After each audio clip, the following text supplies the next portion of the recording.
Oh boy, it's finally that time again, our once a console generation Yoshi game. Now to be completely honest, I don't have the biggest history with the Yoshi platformer series. I've never beaten Yoshi's Island on the SNES, which is considered one of the greatest 2D platformers of all time apparently. And I haven't even touched Yoshi's Story or Yoshi's Island DS. Oh, but I did get Yoshi's New Island for my birthday in 2014, and I really enjoyed it because I've got bad taste apparently. People hate this game for whatever reason, although it's been like 7 years since I've even played it at all. So maybe it's just not as good as I remember it being. The only thing I really do remember about the game is that the music is terrible, to put it lightly, honestly. This is the first thing you hear when you boot the game up.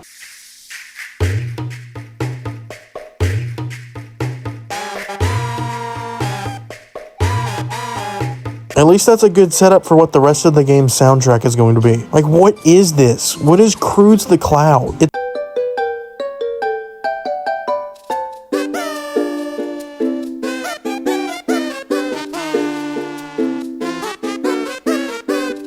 It's just more kazoos, and 90% of the entire soundtrack is just a remix of the same thing. Anyway, I didn't play Yoshi's Woolly World until late last year since I got it for Christmas, and this game is wonderful. I still need to go back and 100% complete it at some point or even do a video on it, but it's just a really pleasant 2D platformer with an incredible art style and surprisingly decent music. I say surprisingly because of what Yoshi game came before it. Is the game easy? Absolutely, but it's still really good. Play it if you haven't. They need to port this game to the Switch. How has that not happened yet? Crafted World exists. I apparently played the demo for it, but I have zero recollection of that. So that's all I have to say about that game. Oh, and how could I forget Yoshi Topsy Turvy? It's Yoshi Topsy Turvy, or Yoshi's universal gravitation for other people in the world. What, is Yoshi's Island called Yoshi's piece of land distinct from a continent completely surrounded by water? What more could you want? A good game? That's just unrealistic. Anyway, after seeing Yoshi and the Mysterious Book be revealed in the September 2025 Nintendo Direct during the Mario 40th anniversary segment, as the final announcement of that segment, I thought, I mean, the art style looked great, but other than that, it just looked like another Yoshi game, and a kind of boring one at that. I mean, I thought it would be decent. I wouldn't buy it, at least not initially, but I'm sure it'll be okay. The marketing did not help things at all. It felt like watching an ad for a Fisher-Price product, which I, as a grown man, would never buy. I'd never buy something from them. It's just the voiceover for the commercials and ads were just really like talking down to the consumer, kind of like, "Wowee guys, look at what Yoshi can do. He can jump and eat creatures. Isn't he just the greatest?" At least it was better than whatever they were doing with Woolly World. Woshi! It's a double Yoshi explosion! But then I saw the reviews 81 on Metacritic initially.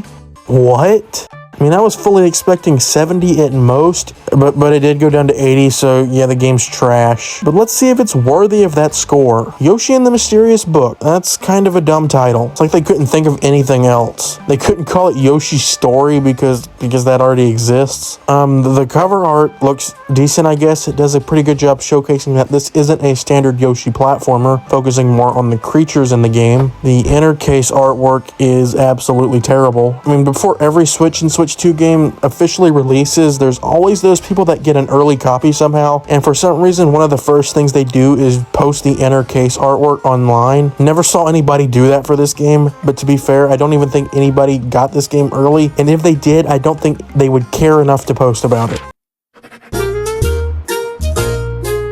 The story is there, technically. Basically, Bowser Jr. steals a book from Bowser, I think. He looks inside, sees a weird-looking bird on a page that resembles Yoshi's Island. He then flies to the real island, but ends up getting trapped inside of the book. His clown car and the book crash land onto the island, causing the Yoshis to go see what happens, as one would. They then come across Mr. Encyclopedia, or Mr. E for short, since, you know, kids apparently can't read the word encyclopedia. He convinces the Yoshis to investigate the various pages inside of him because he can't see the different creatures that inhabit the pages or something. I don't know. This game is weird. The rest of the game basically involves you going throughout the different levels until you eventually fight Bowser Jr. at the end. It's kind of the end though, because it actually keeps going after you beat him. There's like several more chapters.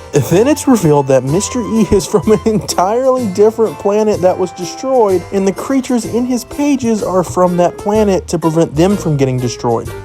I'm not joking. So this really confuses the timeline. It takes place after the other actual Yoshi's Island titles, since it's Bowser Jr. and not Baby Bowser. But then Kamek, who's also in the game, thinks that Bowser Jr. is Baby Bowser because he's been trapped in the book for years. I don't get it.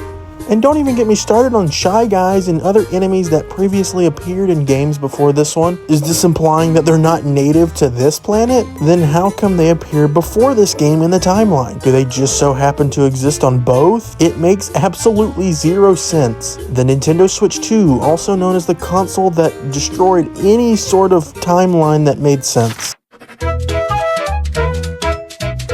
So this game takes a fairly different approach to the 2D platformer genre. Whereas the others in the series that I have played are all about getting to the end of the stage, Yoshi and the Mysterious Book focuses way more, basically entirely, on exploration and discovery. There's not a standard end to the courses, and you can technically hop out of them whenever you want. Since your goal isn't reaching the end here, it is instead discovering as much as you possibly can about various different enemies. Although they aren't called enemies in this game, instead they're called creatures, which makes sense when you realize nobody is really out to hurt you here. Plus, you literally cannot take damage or die. That is very weird in my opinion. Like, it doesn't matter at all, to be honest, because the level design would make it next to impossible to die anyway. I just think it's a strange choice. Like, no lives? Sure, that makes sense. They're a fairly outdated thing anyway, in my opinion. Super Mario Odyssey removed them for a reason. No damage or any sort of punishment just makes the game feel way easier than it already did. And that's not to say that there's no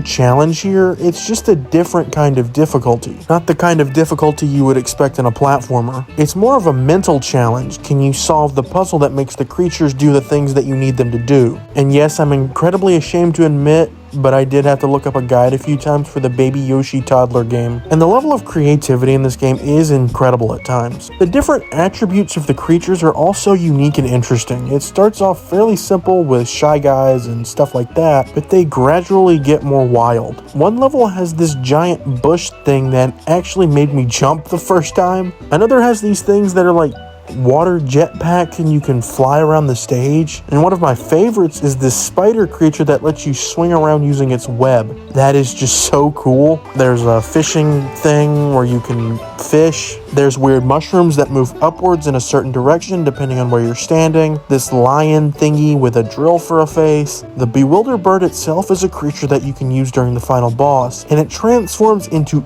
any previous creature you've discovered at that point. And that's not even all of them. One of the most interesting parts is that you get to name them once you've finished your research. I don't really get why. Personally, I would just go with the name the game gave me for the most part. Honestly, just because I want to know what the official names for these things are, despite the fact that I've forgotten literally all of them already. It controls fine enough, basically how you'd expect. You do have to go into the settings to get a more traditional Yoshi's Island control scheme for some reason, but it's whatever. The game runs well enough, no performance dips from what I saw. It would be pretty embarrassing if it did though. And one last thing I find weird about this game is that there is no co-op. You're forced to play by yourself. It's a single player only experience. And that is very weird because the previous two Yoshi games had multiplayer. And these games are like perfect for couch co-op with like a little kid who doesn't know how to play games, since you know they're very easy, but I guess just because it's a different style of platformer, it wouldn't really work well with two players. I don't know, it's just kind of weird.